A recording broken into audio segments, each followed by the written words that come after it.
Salam cerdas. Ibu, Bapak, saudara-saudara yang saya hormati, sesi komentar berita kali ini menyoroti berita tentang kita tidak lagi impor pangan pada tahun 2025. Pernyataan itu disampaikan oleh Menko Bidang Pangan, Pak Zulkifli Hasan.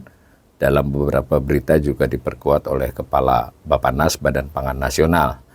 Nah, ini menindaklanjuti yang pernah kita sudah lihat pada waktu Presiden Prabowo pelantikan pun sudah menyebut soal swasembada pangan. Kemudian berturut-turut pemberitaan tentang Presiden Prabowo berulang kali mengatakan soal keinginannya, harapannya, tekadnya untuk Indonesia swasembada pangan dalam waktu dekat.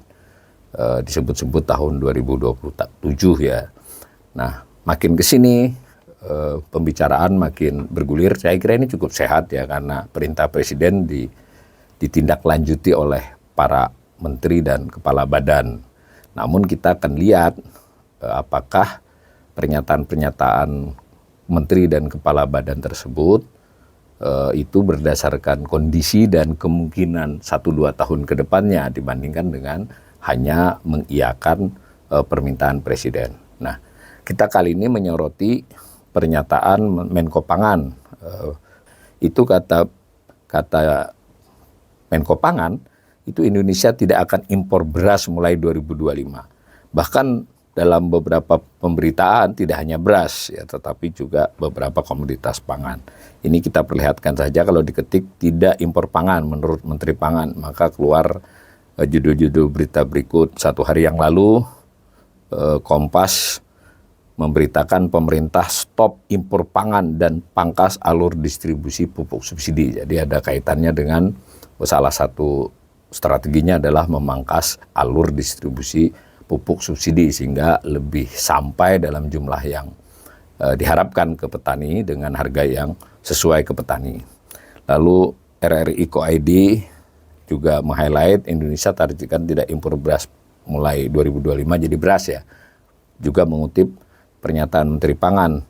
Dan di laman Kementerian Pendayagunaan, jadi dari pemerintah sendiri, juga diberitakan ulang itu, mengutip berita media dan pernyataan Menko Pangan dan Kepala Bappenas, itu pemerintah hentikan impor beberapa komoditas pangan 2025. Nah, Kompas menurunkan berita, ada berita, lalu ada juga berita yang disertai komentar bahwa stop impor pangan perlu mitigasi risiko. Jadi ini masih berlangsung ya pemberitaan tentang hal ini. Nah, kalau kita turun ke bawah, kita terus cari, ini ada Antara, ada CNBC Indonesia. Nah, CNBC Indonesia ini memberi judul yang menarik juga nih. Parah RI doyan impor pangan sampai 30 juta ton.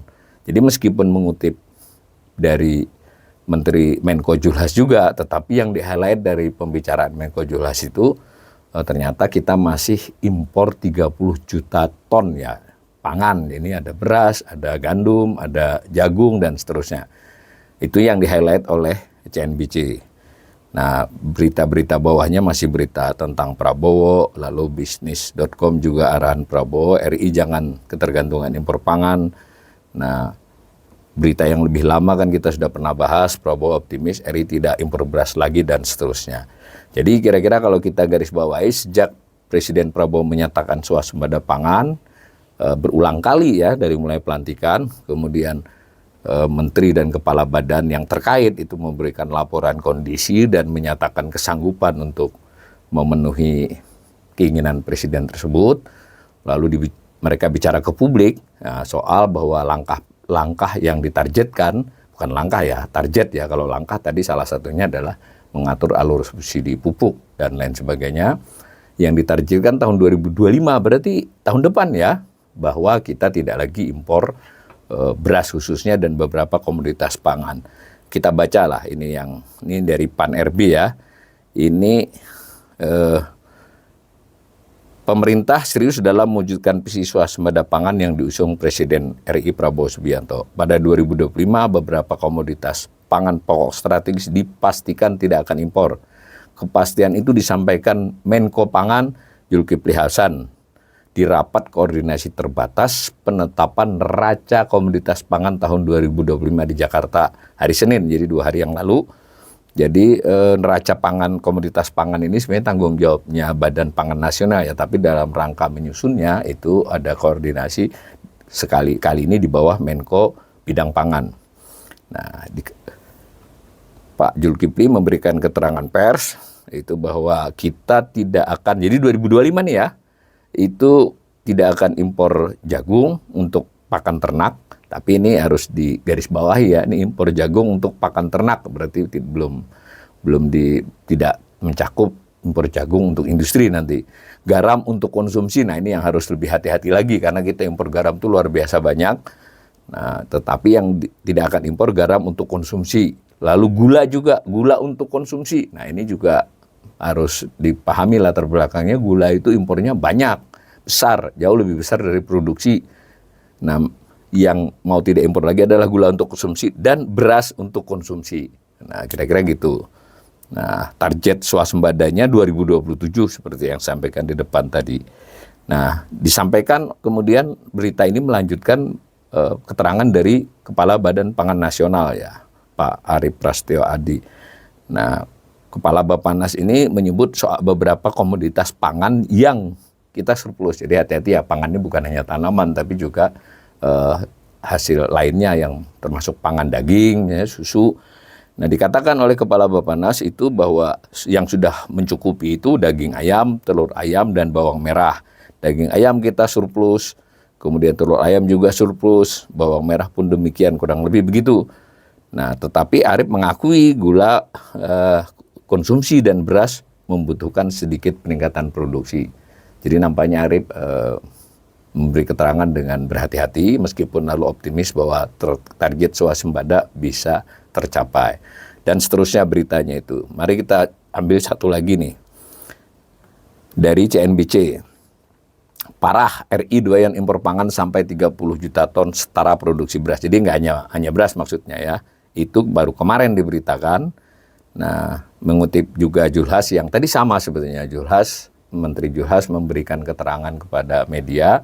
Tadi Kementerian Pangan mengutipnya begitu, Antara juga mengutip sisi masing-masing. Nah, ini CNBC menurunkan satu berita yang dia highlight adalah impornya, nilai impor yang bukan nilai ya, volume impor yang sudah terjadi. Nah, ini dikatakan, saya bacakan satu paragraf, kalau kita lihat kenapa Indonesia sangat tergantung pada impor, terutama di bidang pangan, total yang kita impor sekitar 30 juta ton, termasuk gula, beras, garam, terigu, kedelai, dan lainnya.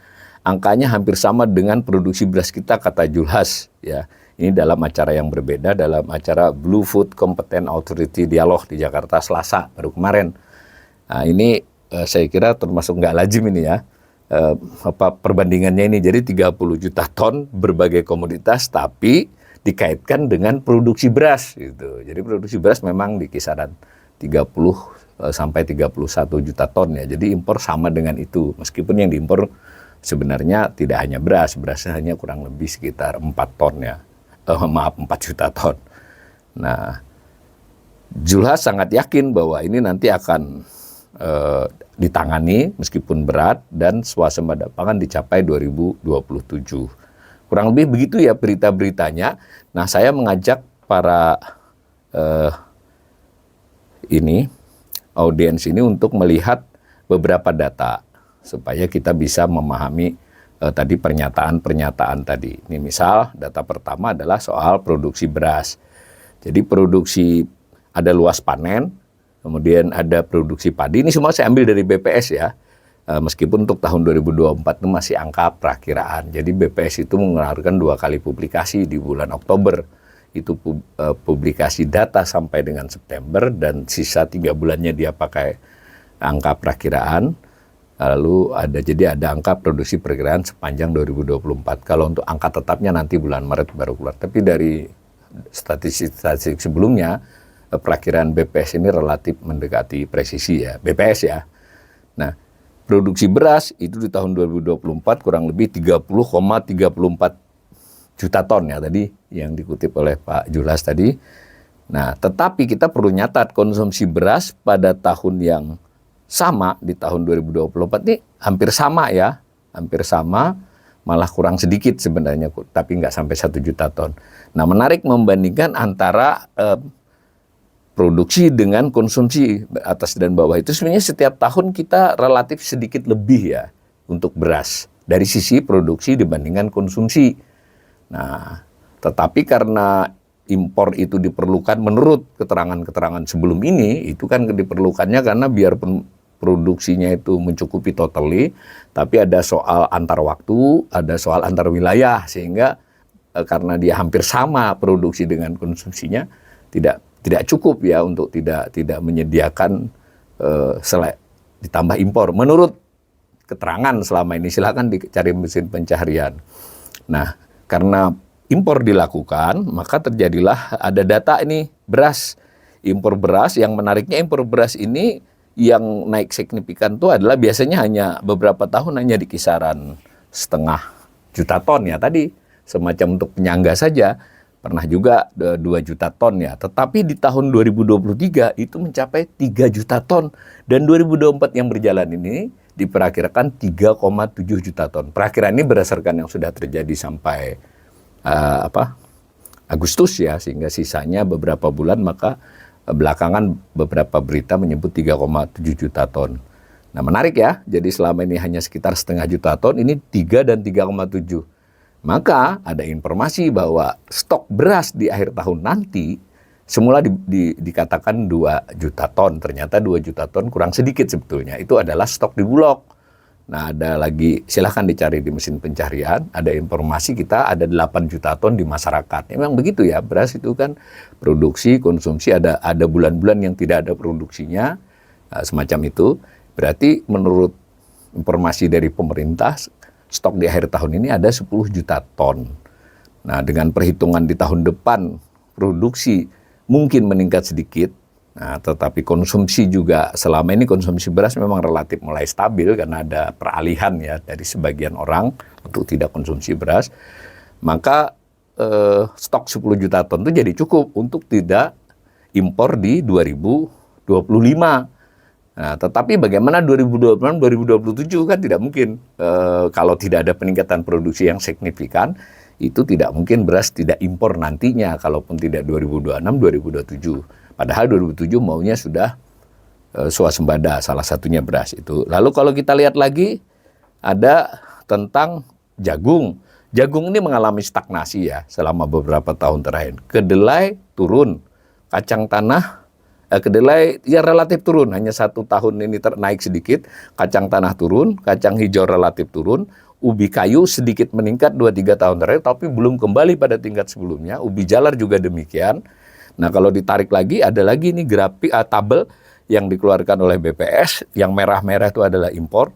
Jadi so far sampai 2023 itu impornya luar biasa ya, tadi sudah dikatakan 30 juta ton, dan 2024 nampaknya tidak banyak berubah, sehingga kita boleh dong, ini data yang lebih rinci tentang kedelai, produksi dengan impor, ini gula, di mana impor juga lebih daripada produksi, cuma untuk gula ini yang dijanjikan adalah gula konsumsi ya, dan seterusnya.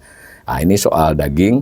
Nah, dengan demikian boleh saya tutup komentar ini bahwa tantangannya sebenarnya sangat berat. Jadi yang saya khawatiri adalah para menteri, dalam hal Menteri Pangan ditambah dengan Kepala Badan Pangan dan beberapa pejabat lainnya, itu terlampau cepat mengiyakan presiden, dan kita jadi khawatir nih ya, saya pengamat, mudah-mudahan tidak benar saya ini, memberikan laporan ABS kepada presiden, bukan ABS juga sih, laporan yang baik-baik saja bahwa dari fakta-fakta data ini untuk 2025 tidak impor, itu bisa saja berdasarkan stok-stok yang masih ada. Dan ini juga meninggalkan pertanyaan, kenapa impor banyak-banyak di tahun 2023 dan 2024, misalnya beras.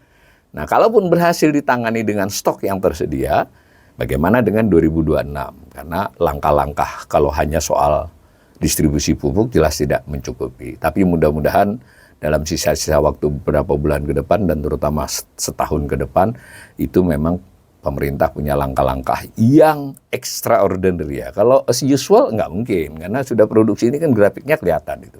Ya kita masih berharap, kita masih menunggu, tetapi boleh saya sebagai pengamat, ini terlalu banyak bicara ke publik yang berlebihan menurut saya.